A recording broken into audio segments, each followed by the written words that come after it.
ഇന്ന് തന്നെ ഡൗൺലോഡ് ചെയ്യൂ. കാണൂ നിങ്ങളുടെ ഫേവറേറ്റ് ഷോസ്. യഥാർത്ഥത്തില് അന്ന് എന്താ ഉണ്ടായത്?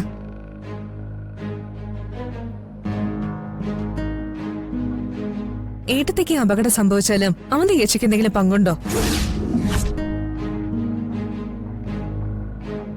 ഇല്ലെങ്കിൽ പിന്നെ അർച്ചനേട്ടത്തെ ആ റൂമിൽ എങ്ങനെ എത്തി?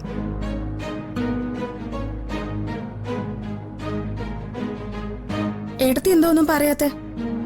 അനഘ ചോദിച്ച സംശയം ഞങ്ങളുടെ മനസ്സിലുണ്ട്. അച്ചു ചേച്ചി അവരെ ഉപദ്രവിച്ചിട്ടാണോ ഇങ്ങനെയൊക്കെ സംഭവിച്ചത്? ഓ, എനിക്കപ്പോഴേ സംശയം തോന്നി. നിന്നെയും കുഞ്ഞിനെയും കുറിച്ച് ആവശ്യമില്ലാത്തതെല്ലാം പറഞ്ഞു തന്നത് അവരാണല്ലോ. അപ്പൊ പിന്നെ ആ വീട്ടിൽ നിന്ന് ഇറങ്ങി പോകുന്നതിന് മുൻപ് അവന്തിക നിന്നോടുള്ള പക തീർത്തതാണോ?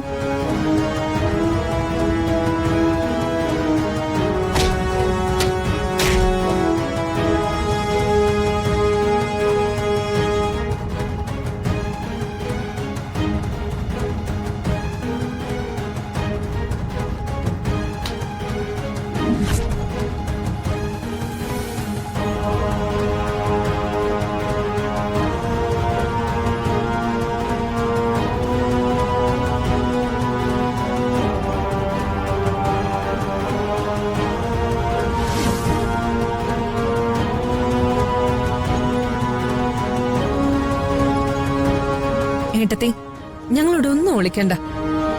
ഏട്ടത്തി എന്തിനാ മുറി പോയത്? അവിടെ യഥാർത്ഥത്തിൽ എന്താ സംഭവിച്ചത്? അതൊക്കെ കഴിഞ്ഞ കാര്യങ്ങളല്ലേ. ഇനി അതിനെക്കുറിച്ചൊക്കെ പറഞ്ഞിട്ട് എന്താ കാര്യം? നിങ്ങളൊന്ന് വിട്ടേ.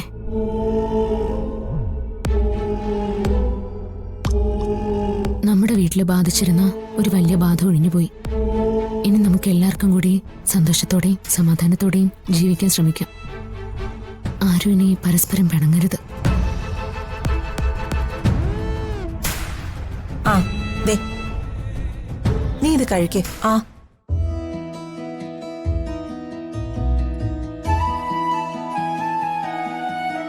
നാത്തൂനോട് ഇപ്പൊ എന്താ ഒരു സ്നേഹം?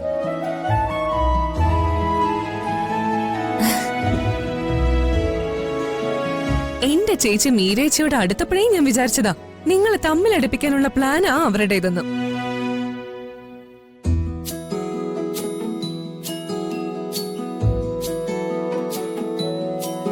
ഒരു വയറ്റിൽ ജനിച്ചതാണെങ്കിലും ശരിക്കും അവരെന്റെ ചേച്ചിയാണോന്ന് എനിക്ക് നല്ല സംശയമുണ്ട്.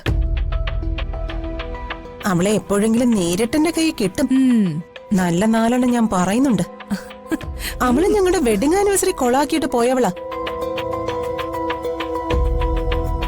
അതിന്റെ പാപഭാരവും അച്ചുചേച്ചിയുടെ തലയിലാണല്ലോ കെട്ടിവെച്ചത്. അതിരെ, ഇനി നീ അതൊന്നും പറഞ്ഞ് വിഷമിപ്പിക്കല്ലേ. എനിക്കിപ്പോ അർച്ചനയോട് ഒരു പിണക്കവും ഇല്ല. അതിന്റെ കാര്യമൊക്കെ ഞാൻ അറിഞ്ഞു. അമ്മ എന്നോട് പറഞ്ഞായിരുന്നു.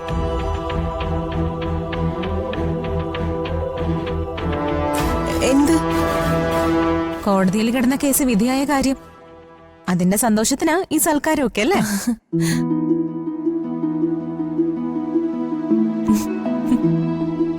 ഒന്ന് പോടി അവിടുന്ന്. നീ വെറുതെ മീരെടുത്ത് കളിയാക്കൊന്നും വേണ്ട.